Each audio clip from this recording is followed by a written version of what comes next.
Hello guys, welcome back to my YouTube channel set time pound goal. और यार इतना ज़्यादा सीयूईटी के रिजल्ट को लेके लफड़ा चल रहा है, लोगों को समझ में नहीं आ रहा है कि सीयूईटी के रिजल्ट में हमारे मार्क्स क्या हैं और हमारी काउंसलिंग किस बेसिस पर होगी।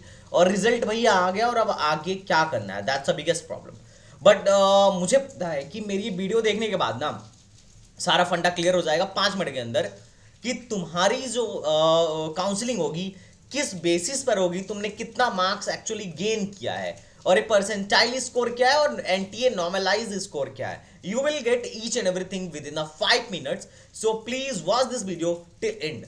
वीडियो अगर अच्छी लगे तो उसे लाइक करना और चैनल पे नए हो तो सब्सक्राइब करना, बिकॉज पूरे काउंसलिंग में I am always with you.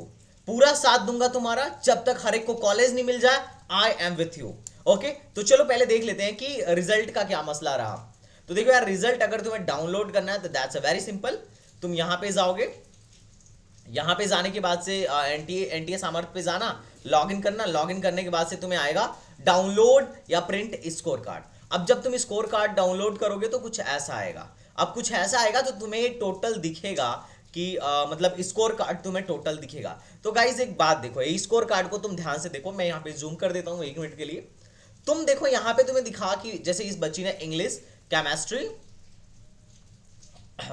इसने English, chemistry, mathematics and physics के लिए अप्लाई किया था। अब ये है इसका परसेंटाइल स्कोर और ये है इसका एनटीए स्कोर। अब तुम्हारे मन में आ रहा होगा कि ये जो एंटी नॉर्मलाइज एनटीए स्कोर है, नॉर्मलाइज एनटीए स्कोर है, काउंसलिंग में कौन काम आने वाला है, परसेंटाइल या नॉर्मलाइज एनटीए स्कोर। तो देखो ये जो परसेंटाइल स्कोर है वह ये बताता है कि मतलब जैसे परसेंटाइल स्कोर कैसे निकालते हैं। इसका मसला ये है कि मान लो जो टॉपर था, जो इसके शिफ्ट में टॉपर रहा होगा उसको 100 परसेंटाइल, और इसके कम्युलेटिव वो ये कौन से पोजीशन पे है, तो ये 27.76 पोजीशन पे है टॉपर के रिस्पेक्ट में। इस तरीके से परसेंटाइल निकाला गया है, परसेंटेज बिल्कुल भी नहीं है। ठीक है, तो ये कैलकुलेट इस चीज से हमें हेल्प मिलती है कि हम नॉर्मलाइज इसको एनटीए स्कोर कैलकुलेट कर पाए। तुम्हें बात अभी नहीं समझ में आई होगी, लेकिन 1 मिनट का वक्त दो, मैं तुम्हें समझाता हूं। देखो ये जो स्कोर है, जैसे इंग्लिश कितने का था, इंग्लिश तुम्हारा जो जो भी लैंग्वेज था 200 मार्क्स के थे, केमिस्ट्री 200 मार्क्स का था। ठीक है, केमिस्ट्री 200 मार्क्स का था, मैथ्स 200 मार्क्स का था और फिजिक्स भी 200 मार्क्स का था। ठीक है, तो मान लो किसी पर्टिकुलर कॉलेज में जाती है काउंसलिंग कराने, जैसे मान लो बीएचयू में बीएससी के लिए अप्लाई करने गई। अब बीएचयू वालों ने मांगा है पीसीएम। बीएचयू वालों ने क्या मांगा है, बीएचयू वालों ने मांगा है पीसीएम। तो अब देखो फिजिक्स, केमिस्ट्री, मैथ टोटल कितना हुआ, 600 हुआ।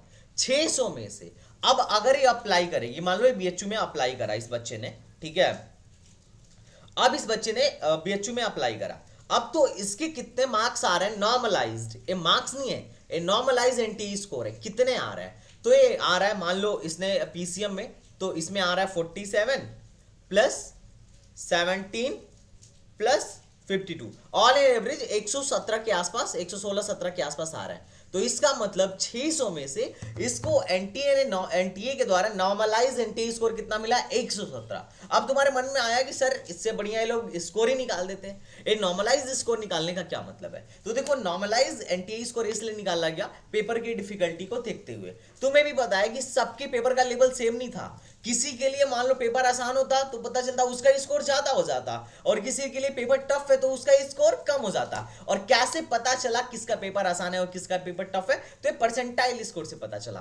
ठीक है, यह उसके शिफ्ट का है और नॉर्मलाइज स्कोर जो है ओवरऑल स्कोर है। बात समझ में आई कि नहीं आई। तो अब ये जब काउंसलिंग कराने जाएगी बीएचयू में, तो इसका जो स्कोर है 600 में से 117 काउंट किया जाएगा। अब कोई बच्चा होगा जिसका अगर मान लो 118 है तो ये इसके ऊपर होगा। अब इसके आधार पे एक मेरिट लिस्ट निकालेगा बीएचयू।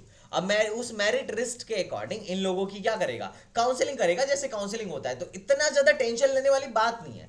बात तुम्हें समझ में आ, जैसे मान लो एक बच्चा है पर्टिकुलरली, ठीक है, इसको मान लो एडमिशन लेना है किसी में भी, जामिया में या डीयू में। तो मान लो, खैर डीयू के लिए तो एलिजिबल नहीं था, लेकिन मान लो इसको जामिया में एडमिशन लेना है। अब ये जामिया में एडमिशन लेना है, तो अगर इसको मान लो मैथमेटिक्स में एडमिशन लेना है, तो मैथमेटिक्स में 200 मार्क्स की मैथमेटिक्स थी, जिसमें से इसका कितना मार्क्स है, 46.701 नॉर्मलाइज स्कोर है। अब ये एक्चुअल स्कोर नहीं है क्योंकि एक्चुअली स्कोरिंग कैसे दे सकते हो, क्योंकि सबके पेपर का लेवल सेम नहीं था ना, सबका पेपर एक नहीं था ना, तो एक्चुअल स्कोर पे कैसे तुम गणना कर सकते हो।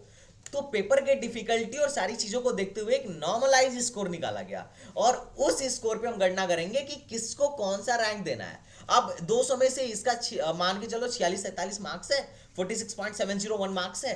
अब इस रैंक पे क्या करेगा जामिया, इसकी मतलब जितने लोग जामिया में फॉर्म फिल करेंगे, जामिया में जितने लोग फॉर्म फिल करेंगे, तो उसमें कहीं ये भी होगा जिसके मार्क्स 46.70 हैं, इसके ऊपर वो लोग होंगे जिनकी मार्क्स इनसे बेहतर होगा, और इसके नीचे रैंक लिस्ट में वो लोग होंगे जिसका एनटीए स्कोर इससे कम होगा, सिंपल।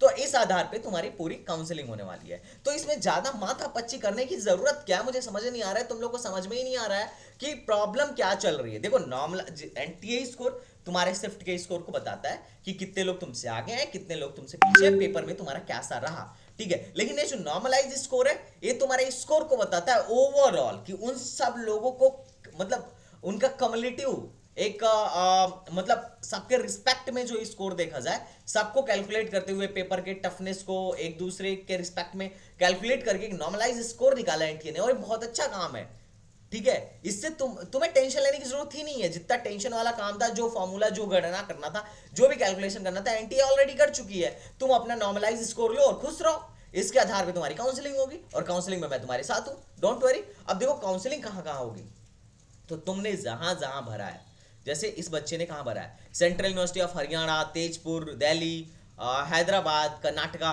तो इन सारी यूनिवर्सिटी में वो एलिजिबल है। इन सारी यूनिवर्सिटी के साथ क्या हो गया है, डाटा शेयर कर दिया गया है। अब इन सारी यूनिवर्सिटी में तुम क्या कर सकते हो, अप्लाई कर सकते हो उनके पोर्टल पर जाकर। अब कैसे अप्लाई करना है, क्या करना है, इन सब के बारे में मैं तुम्हें डिटेल बता दूंगा, एक एक काउंसलिंग कराऊंगा, सबको कॉलेज मिलना चाहिए, मेरा तो यही उम्मीद है। अगर तुम मेरे साथ हो तो डेफिनेटली तुम्हें कॉलेज मिलेगा, और मुझे नहीं लगता रिजल्ट के मामले में तुम्हें माथापच्ची करने की जरूरत है।